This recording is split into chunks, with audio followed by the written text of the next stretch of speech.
Good morning. Naveen Mittal గారు ముర్ముతోటి ద్రౌపది రాష్ట్రపతి గారితో చేతుల మీదుగా అవార్డు అందుకుంటున్నారు. ఇంధన పరిరక్షణలో తెలంగాణకు 2వ స్థానం రాష్ట్రపతి చేతుల మీదుగా అవార్డు అందుకున్న నవీన్ మిట్టల్ జాతీయ స్థాయిలో ఇంధన పరిరక్షణలో ఉత్తమ పనితీరుగాను కేంద్ర ప్రభుత్వం ప్రతి ఏటా అందించే ప్రతిష్టాత్మక జాతీయ ఇంధన పరిరక్షణ అవార్డులో తెలంగాణ రాష్ట్రం ద్వితీయ బహుమతి అందుకుంటుంది. ఆదివారం ఢిల్లీలోని విజ్ఞాన్ భవన్లో కేంద్ర విద్యుత్ శాఖకు చెందిన బ్యూరో ఆఫ్ ఎనర్జీ ఏవియేషన్స్ ఆధ్వర్యంలో ఎఫిషియన్సీ ఆధ్వర్యంలో NEC 2025 అవార్డులు ప్రదానోత్సవం జరిగింది. మన గౌరవ ఆంధ్రప్రదేశ్ రాజమండ్రి రూరల్ ఇన్ఛార్జి కాంగ్రెస్ వ్యక్తి పావురాలకు వేస్తూ మిట్టల్ గారితో పాటు ఆయన కూడా ఒక అవార్డు తీసుకొనికి ఢిల్లీ పోయారు. ఆయన పావురాలకు విత్తనాలు ఇస్తూ ఒక వీడియోని పెట్టడం జరిగింది. కంగ్రాట్స్ మిస్టర్ JT రామారావు, అదేవిధంగా నువ్వు చాలా పెద్ద ఎత్తుకెదగాలని, అదేవిధంగా రాష్ట్రంలో ఉన్న పరిశ్రమలందరూ కూడా నీ దగ్గరికి వచ్చి సలాములు పెట్టి నీకు కాళ్ళు ముక్కి అదేవిధంగా నీకు అంతో ఇంతో సమర్పించుకునేటట్లు చేయవలసిన బాధ్యత NGO మిత్రులందరి మీద ఉందని మేము భావిస్తున్నాం. నవీన్ మిట్టల్ వారు నీకు అపాయింట్మెంట్ ఇచ్చినట్టు తెలిసింది. రాష్ట్రం అభివృద్ధికి అదేవిధంగా కంటింజెంట్ వాళ్ళు కూడా నీకు అపాయింట్మెంట్ ఇచ్చినట్టు 99 పైసలకు భూమి కేటాయిస్తున్నారు.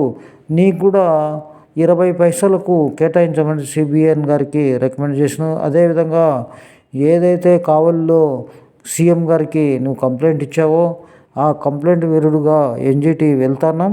అదేవిధంగా నీవు సాటి వ్యక్తుల మీద గో బ్యాక్ ఉత్తరాంధ్ర అని పెట్టుకుంటున్నావు.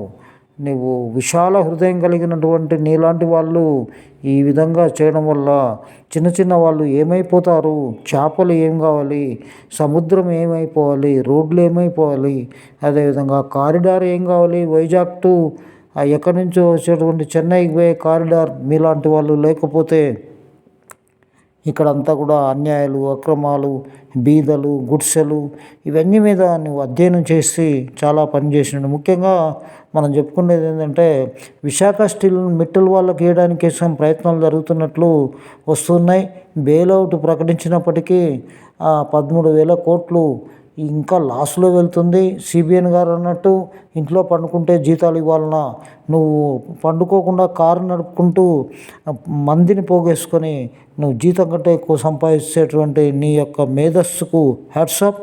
అదేవిధంగా నువ్వు వైజాగ్లో ఇంటింటికి గల్లీ తిరిగి నెక్స్ట్ ఎంపీగాను కావాలని అదేవిధంగా కాంగ్రెస్ పార్టీ టికెట్ నీకే ఇవ్వాలని చెప్పి కూడా మేము సోనియా గాంధీకి లెటర్ రాస్తాం.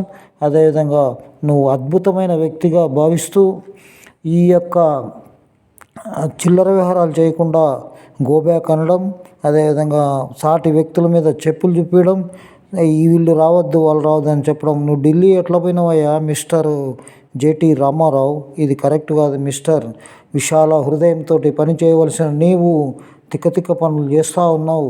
అదేవిధంగా నిన్ను చూసి మార్గదర్శకంగా ఉండాల్సిన వాళ్ళందరూ కూడా వాళ్ళు నీకంటే తిక్క పనులు చేస్తూ ఉన్నారు.